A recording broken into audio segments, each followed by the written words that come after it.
আমরা নামাজের মধ্যে আত্তাহিয়াতু পড়ি কি পড়ি না? এই আত্তাহিয়াতুর মধ্যে একটা কথা আছে, আসসালামু আলাইনা ওয়া আলা ইবাদিল্লাহিস সালিহিন। এর অর্থ কি?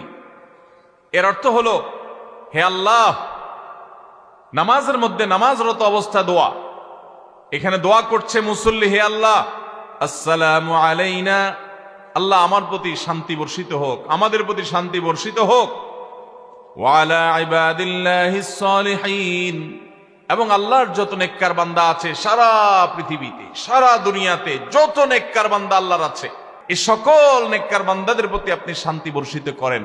আপনি যদি নিজেকে নেককার বান্দা হিসাবে শামিল করতে পারেন, আপনি যদি নিজেকে আল্লাহর হুকুম এবং আল্লাহর আনুগত্য কর্ণওয়ালা মানুষ হিসাবে গড়ে তুলতে পারেন, তাহলে অটোমেটিকলি আপনি সারা দুনিয়ার সমস্ত নেককার মানুষদের দোয়া পেয়ে যাবেন।